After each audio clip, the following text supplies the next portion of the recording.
So this is definitely not how an acrylic toe set should be looking. This looks obviously too long and very bulky as a result of the amount of powder that is on these toes. That should not be at all, because bulky powder is equals to heaviness, and that heaviness on the toe is so dangerous because you could get into accidents, you could kick somewhere, and then next thing your toe is bleeding.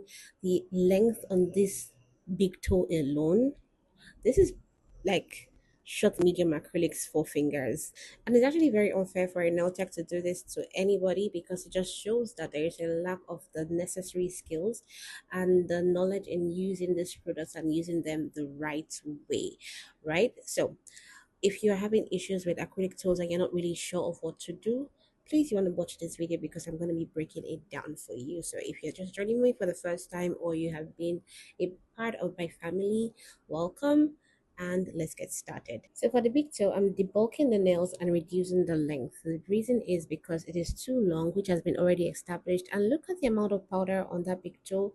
It is just a lot. You don't need a lot of powder, to be very honest. The reason why you put powder on your toes or any enhancement on the toe is for structural reasons. So if you have a chipped toe or your toe is so short and it just does not have any shape to it, you can reach out for your acrylics or any other enhancement products that you want to use.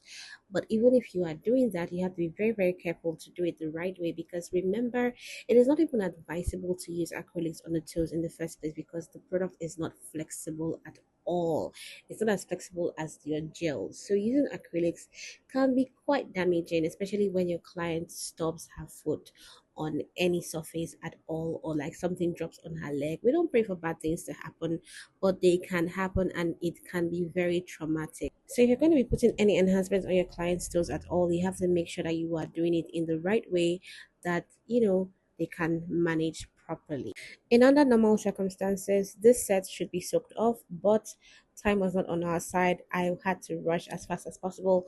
The fastest thing that I could do was to file down the bulk of the nails and correct it and make sure it is done well, which is why you see I'm taking my time to file down the bulk and file out all the lifts that I'm seeing on this toe. So for the big toe, I'm going to be doing a refill, and for the smaller toes, I'm not even just going to bother with trying to file down for a refill. I'm just going to file off the acrylics because we're just going to be covering the toes with gel polish only. So taking off all that powder and see how healthy my client's toenails are.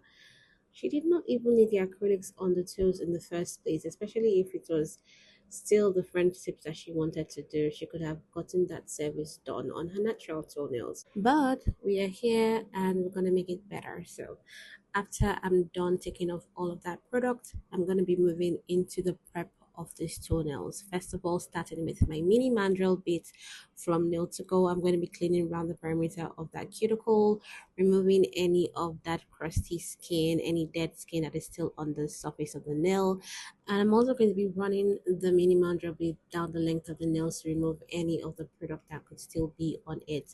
I'm doing this gently, very gently, just so that I do not make my client's toes very sensitive or foul out layers of her natural nails at all. Once that is done, I'm moving into working the cuticles a little bit more with a bold bit.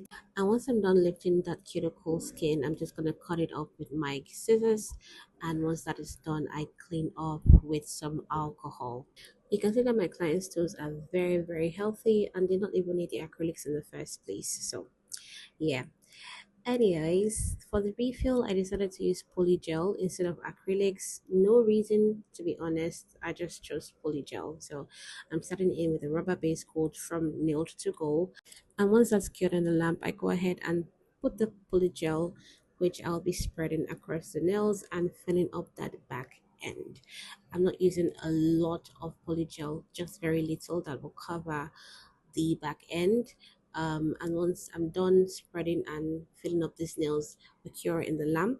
After curing in the lamp, it is very important to clean off that sticky layer before you start with the filing. We are not doing any major bulk reduction because we have done that before. All we are doing is make sure that the surface of the nail is smooth, the cuticle area is flush, and the nail is as short as we can make it. Because my client wears a lot of cover shoes to work, I'm taking in the side so it's not uncomfortable for her. And when that is done, we can go ahead and start getting ready for the gel, starting with some base coat on the nails, making sure that I'm covering the nail. And once that is done, I'm going to be curing in the lamp for 60 seconds. After which, we're going to be going in with the color of choice, and I'm going to be using this beautiful shade of reddish brown. I absolutely love this color. Alright guys, so slowly coming to an end of this video. I hope you've had a good time so far. Please do not forget that how you use these products matters a lot. It's not just by knowing what to do with it, but knowing what to do with it in the right way. Please do not put a lot of products on your client's toes. It is not good. You want to avoid accidents from happening, and you want to make sure that your client enjoys a very nice user experience while on their sets. All right, this is the finished look. It is way better than what it was before, and we are happy with what it looks like. If you have any questions, please do not forget to ask them in the comment section. Like this video, subscribe to my channel. I absolutely appreciate you guys. I'll be seeing you very soon on another one. Bye.